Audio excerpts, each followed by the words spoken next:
Assalamualaikum warahmatullahi wabarakatuh.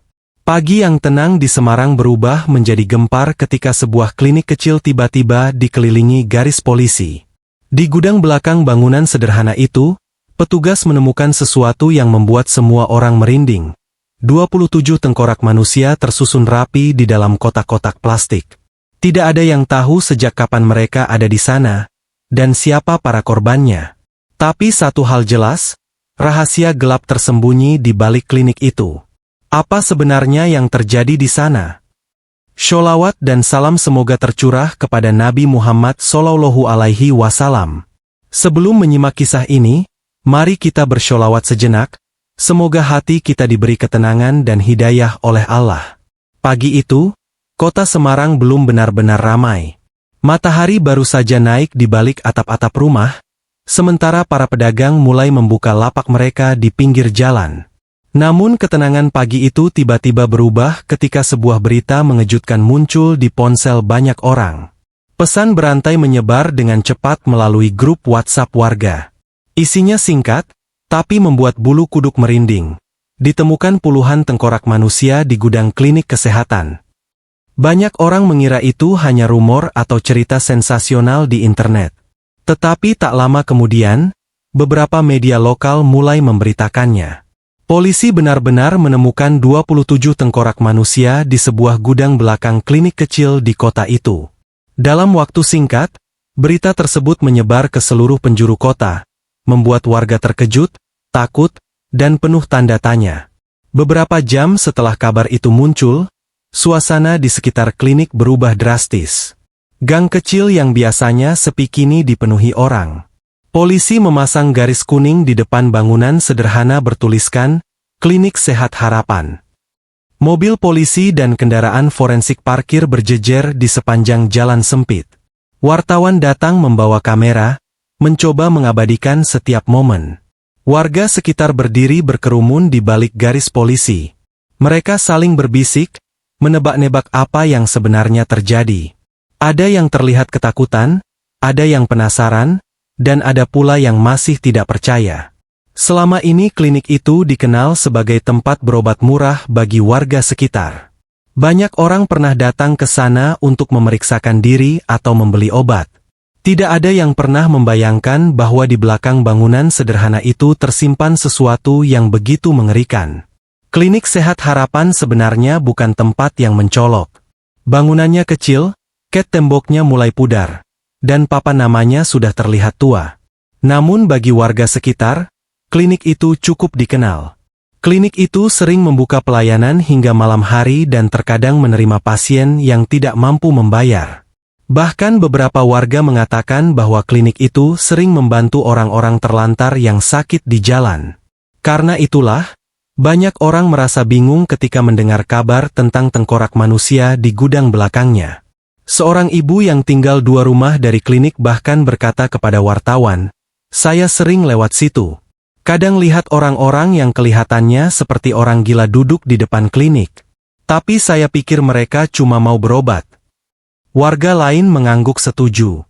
Selama ini mereka mengira klinik tersebut melakukan kegiatan sosial untuk membantu orang-orang yang tidak punya keluarga.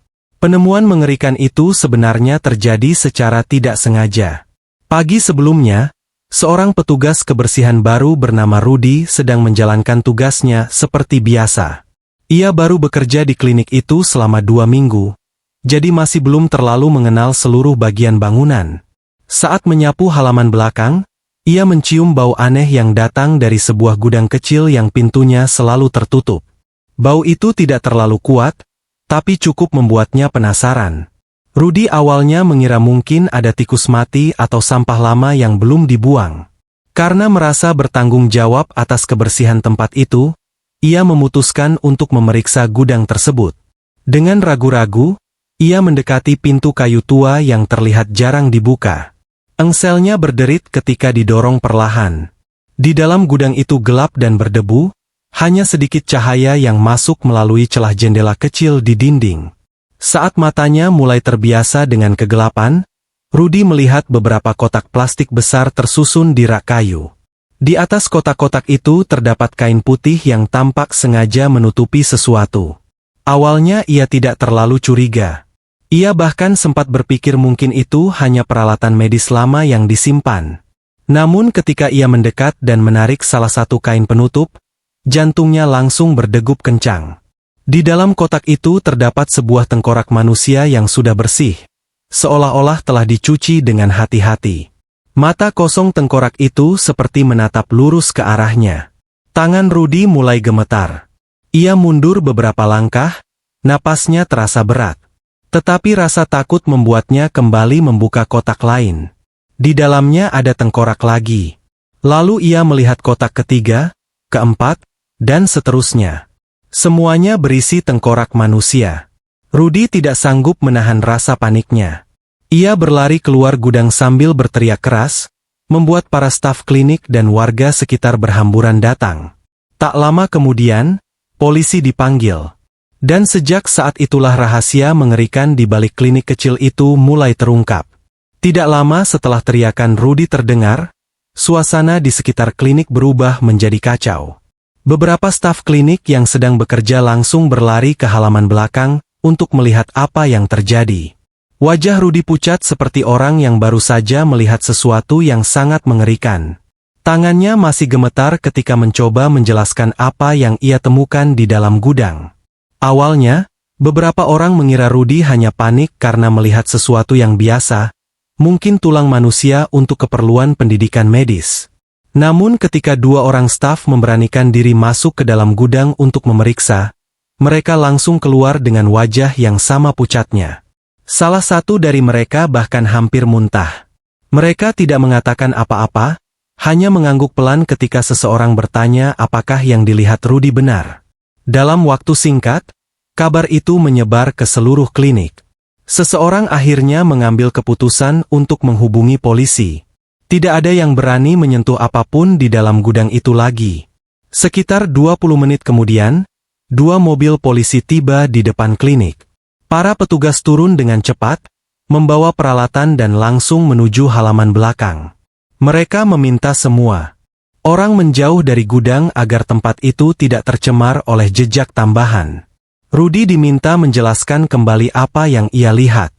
Dengan suara yang masih bergetar, ia menunjuk ke arah pintu gudang yang sedikit terbuka. Salah satu polisi perlahan mendorong pintu itu hingga terbuka penuh. Cahaya matahari pagi masuk ke dalam ruangan yang sempit dan berdebu itu. Beberapa detik kemudian, para polisi yang berdiri di depan pintu terdiam. Di dalam gudang, rak-rak kayu yang menempel di dinding dipenuhi kotak plastik. Beberapa kotak terbuka, memperlihatkan isi yang membuat suasana mendadak sunyi. Tengkorak manusia tersusun rapi di dalamnya. Bukan satu atau dua, tetapi puluhan. Seorang petugas segera keluar dan berbicara melalui radio untuk memanggil tim forensik. Mereka tahu bahwa penemuan ini bukan kasus biasa. Tak lama kemudian, area di sekitar klinik dipasangi garis polisi berwarna kuning. Petugas forensik datang membawa kamera, sarung tangan, dan berbagai alat pemeriksaan. Mereka masuk ke dalam gudang satu persatu dengan sangat hati-hati. Setiap kotak diperiksa dan didokumentasikan. Tengkorak-tengkorak itu dikeluarkan dengan perlahan dan diletakkan di meja khusus untuk dihitung. Seorang petugas mencatat jumlahnya dengan teliti. Satu persatu tengkorak itu dihitung, sementara suasana di sekitar lokasi terasa semakin tegang. Di luar pagar klinik, warga mulai berdatangan. Mereka berdiri berdesakan, mencoba melihat apa yang terjadi di balik garis polisi. Beberapa orang terlihat menutup mulut karena terkejut, sementara yang lain terus bertanya kepada siapa saja yang mereka temui. Ketika akhirnya jumlah tengkorak diumumkan kepada para petugas yang berada di luar gudang, semua orang langsung saling berpandangan. Jumlahnya 27. Angka itu terasa begitu besar dan sulit dipercaya. Di tengah kerumunan warga, berbagai cerita mulai muncul. Ada yang mengatakan bahwa mereka pernah melihat orang-orang dengan pakaian lusuh duduk di depan klinik itu. Ada juga yang mengingat bahwa terkadang ambulans kecil milik klinik keluar masuk gang pada malam hari. Namun tidak ada yang benar-benar memperhatikannya sebelumnya. Seorang bapak tua yang tinggal tidak jauh dari sana berkata kepada polisi bahwa beberapa bulan lalu ia pernah melihat seorang pria dengan penampilan seperti tunawisma diajak masuk ke klinik oleh seorang staf. Ia mengira pria itu sedang dibantu untuk mendapatkan perawatan. "Saya pikir mereka cuma menolong orang sakit," katanya pelan. Warga lain juga mengangguk, seolah baru menyadari sesuatu yang selama ini mereka anggap biasa ternyata mungkin memiliki arti yang berbeda. Sementara itu, para penyelidik mulai memeriksa bagian lain dari klinik. Mereka memotret setiap ruangan, membuka lemari arsip, dan memeriksa komputer yang ada di ruang administrasi. Dari luar, klinik itu terlihat seperti tempat pengobatan sederhana. Ada ruang tunggu kecil dengan kursi plastik, ruang periksa dokter, dan beberapa lemari obat. Namun di bagian belakang bangunan, polisi menemukan sesuatu yang membuat penyelidikan semakin serius. Di sebuah ruangan kecil yang terhubung dengan gudang, terdapat beberapa peralatan medis yang terlihat lebih lengkap dari yang seharusnya dimiliki klinik kecil. Ada meja operasi, lampu bedah, serta lemari pendingin medis. Semua peralatan itu terlihat terawat dengan baik, seolah sering digunakan. Para penyelidik saling bertukar pandangan. Mereka mulai menyadari bahwa penemuan tengkorak di gudang mungkin hanya bagian kecil dari sebuah rahasia yang jauh lebih besar.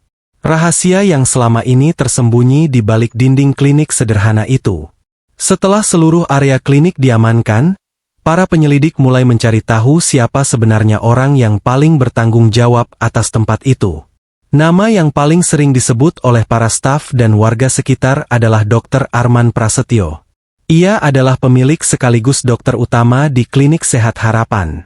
Hampir semua orang di lingkungan itu mengenalnya. Bagi warga sekitar, Dr. Arman bukan sekadar dokter biasa. Ia sering terlihat berbicara ramah kepada pasien, bahkan kadang tidak meminta bayaran dari orang-orang yang benar-benar tidak mampu. Beberapa warga mengingat bagaimana dokter itu pernah membantu seorang tukang becak yang pingsan di jalan. Ia membawa pria itu ke klinik dan merawatnya hingga sembuh. Karena itulah, ketika polisi mulai menyebut nama Dr. Arman dalam penyelidikan, banyak warga yang menggelengkan kepala. Mereka sulit membayangkan dokter yang dikenal baik itu memiliki hubungan dengan puluhan tengkorak manusia yang ditemukan di gudang kliniknya.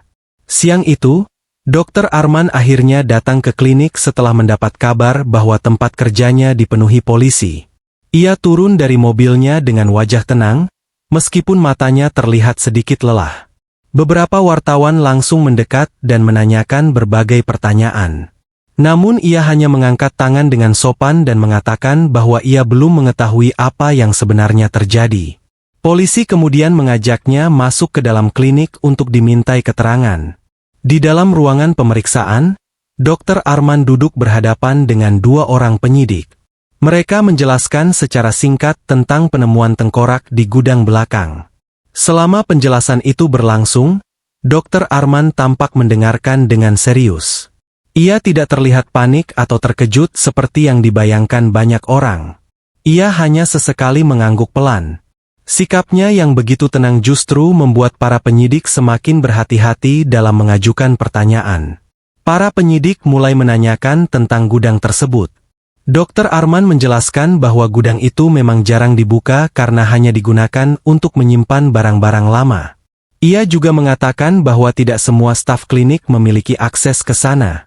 Namun ketika penyidik menunjukkan foto tengkorak yang ditemukan, suasana di ruangan itu berubah sedikit tegang.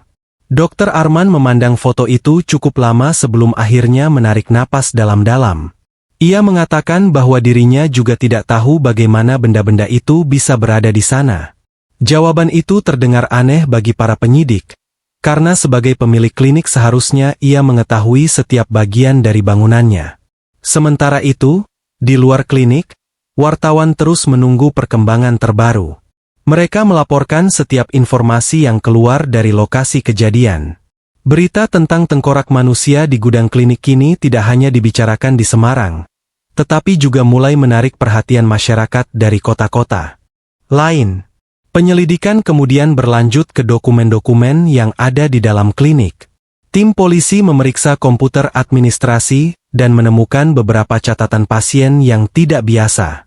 Ada sejumlah nama yang tercatat datang untuk perawatan, tetapi tidak ada data lanjutan mengenai kondisi mereka setelah itu. Beberapa catatan bahkan hanya berisi keterangan singkat seperti dirawat, tanpa informasi lebih lanjut. Hal yang lebih mencurigakan adalah sebagian besar nama itu tidak memiliki alamat yang jelas. Beberapa hanya ditulis sebagai ditemukan di jalan atau pasien tanpa identitas. Ketika data itu dibandingkan dengan laporan orang hilang di kota tersebut, tidak ditemukan kecocokan yang jelas. Hal ini membuat para penyelidik mulai menduga bahwa korban mungkin berasal dari kelompok orang yang jarang tercatat secara resmi. Orang-orang yang hidup sendirian di jalanan tanpa keluarga yang mencari mereka. Sore hari menjelang malam ketika para penyidik menemukan sesuatu yang membuat kasus ini semakin rumit. Di salah satu komputer klinik terdapat folder yang berisi beberapa dokumen transaksi medis dengan pihak luar negeri. Dokumen itu tidak langsung terlihat mencurigakan. Tetapi setelah diperiksa lebih teliti, ada beberapa istilah yang biasanya digunakan dalam pengiriman organ manusia untuk transplantasi.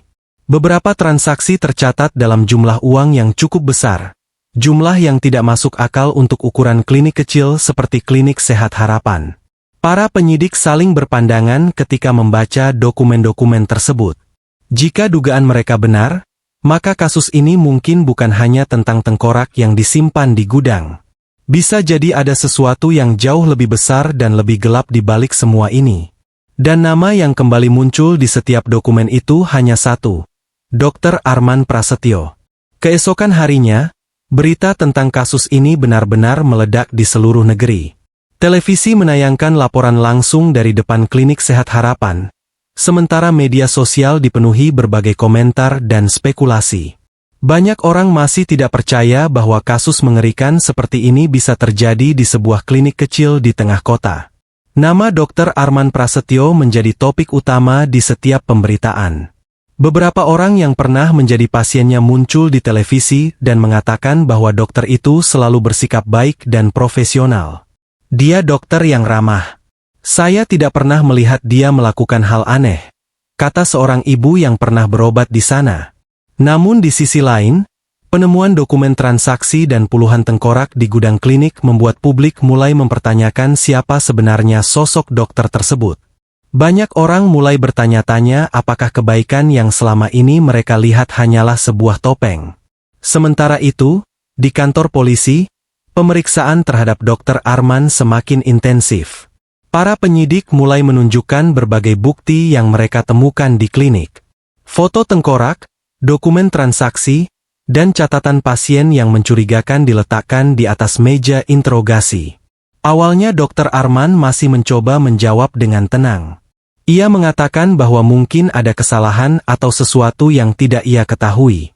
Namun ketika penyidik memperlihatkan dokumen transaksi yang mencantumkan namanya secara langsung, ekspresinya mulai berubah. Ia terdiam cukup lama, seolah sedang memikirkan sesuatu yang berat. Ruangan itu menjadi sunyi. Hanya suara pendingin udara yang terdengar pelan di sudut ruangan. Akhirnya, setelah beberapa saat, Dr. Arman menghembuskan napas panjang. Ia menundukkan kepala, lalu berkata dengan suara yang lebih pelan dari sebelumnya, "Saya akan menjelaskan semuanya." Pengakuan itu dimulai dengan cerita tentang masa lalu Dr. Arman. Ia mengatakan bahwa selama bertahun-tahun bekerja sebagai dokter, ia sering melihat banyak orang sakit yang tidak memiliki keluarga atau tempat tinggal. Orang-orang dengan gangguan jiwa sering ditemukan berkeliaran di jalanan, tidak terurus, dan sering dipandang sebelah mata oleh masyarakat. Menurutnya, tidak ada sistem yang benar-benar melindungi mereka. Mereka sakit, tapi tidak ada yang peduli, katanya pelan kepada penyidik. Ia mengaku bahwa awalnya ia benar-benar ingin membantu orang-orang seperti itu. Kliniknya memang sering menerima pasien yang tidak mampu membayar. Namun seiring waktu, ia mulai merasa bahwa usahanya tidak pernah cukup. Ia melihat terlalu banyak penderitaan dan terlalu sedikit bantuan. Perasaan itu perlahan berubah menjadi sesuatu yang lebih gelap. Sebuah pemikiran yang akhirnya membawanya ke jalan yang sangat salah. Dokter Arman kemudian mengakui bahwa selama beberapa tahun terakhir ia mulai membawa orang-orang dengan gangguan jiwa yang berkeliaran di jalan ke kliniknya. Ia mengatakan kepada mereka bahwa ia akan membantu memberikan perawatan dan tempat beristirahat. Beberapa staf klinik bahkan percaya bahwa mereka sedang menjalankan kegiatan sosial. Namun kenyataannya jauh berbeda. Di ruangan kecil di belakang klinik, yang dilengkapi dengan peralatan medis lengkap, Dokter Arman melakukan operasi secara diam-diam. Organ-organ tubuh para korban diambil dan kemudian dijual melalui jaringan perdagangan organ ilegal yang ia hubungi melalui perantara di luar negeri. Setelah itu, sisa tubuh korban dibuang secara rahasia. Tengkorak-tengkorak yang ditemukan di gudang adalah bagian yang ia simpan karena suatu alasan yang bahkan sulit ia jelaskan sendiri. Ketika penyidik menanyakan mengapa ia melakukan semua itu, jawabannya membuat ruangan terasa semakin dingin. Karena tidak ada yang mencari mereka, katanya dengan suara datar. Pengakuan itu langsung mengejutkan semua orang yang mendengarnya. Para penyidik yang sudah berpengalaman sekalipun terdiam sejenak. Kasus ini ternyata jauh lebih mengerikan daripada yang mereka bayangkan. Bukan hanya tentang penemuan tengkorak, tetapi tentang nyawa manusia yang diambil secara sengaja demi keuntungan. Berita tentang pengakuan Dokter Arman segera menyebar ke publik setelah sebagian informasi keluar dari kepolisian. Reaksi masyarakat sangat kuat.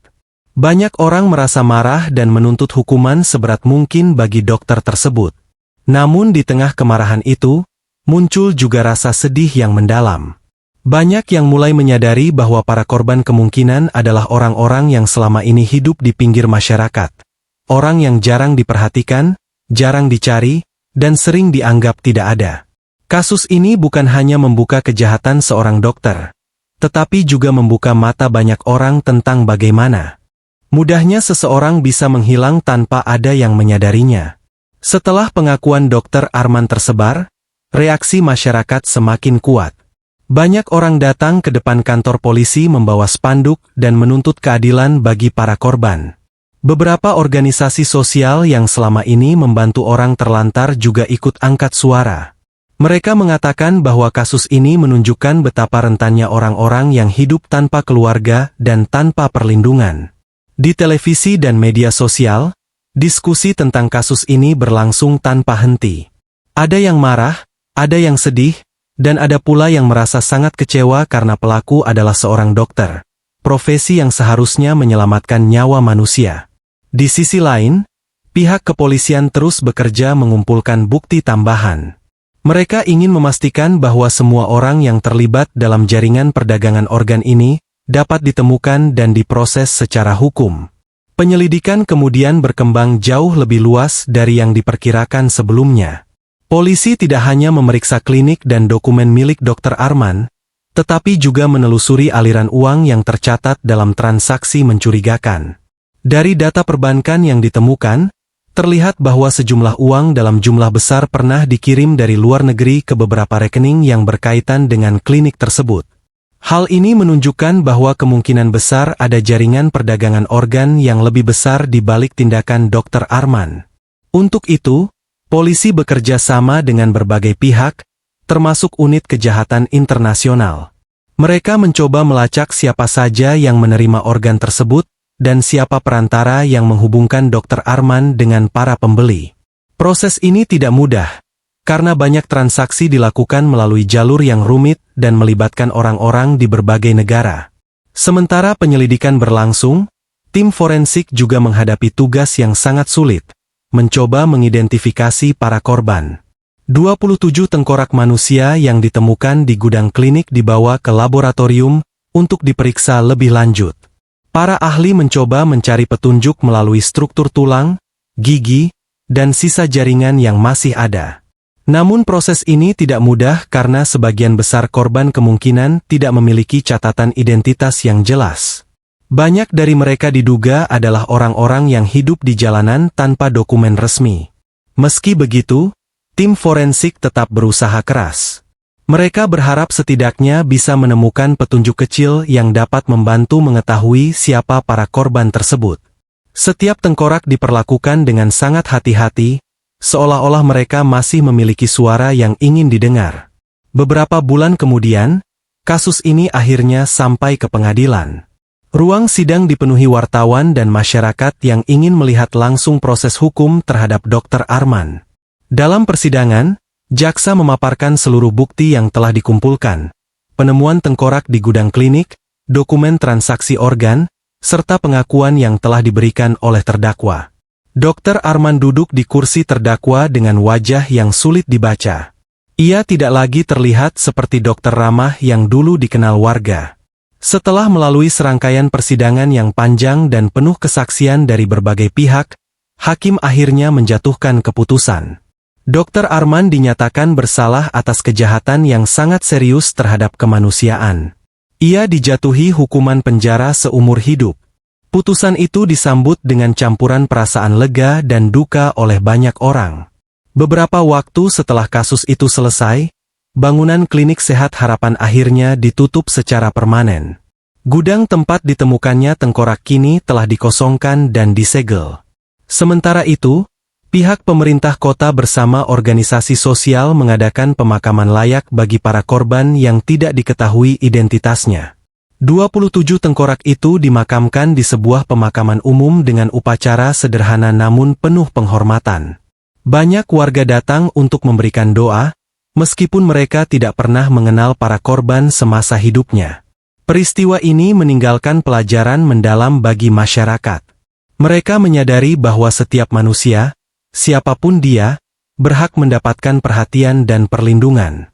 Kisah tentang penemuan tengkorak di gudang klinik itu mungkin suatu hari akan menjadi kenangan kelam bagi kota Semarang. Namun bagi banyak orang, kisah itu juga menjadi pengingat bahwa kepedulian terhadap sesama tidak boleh pernah hilang. Semoga kisah ini menjadi pengingat bagi kita semua. Mari kita tutup dengan memperbanyak sholawat kepada Nabi Muhammad. Semoga Allah mengampuni dosa-dosa kita dan menerima taubat kita. Wassalamualaikum warahmatullahi wabarakatuh.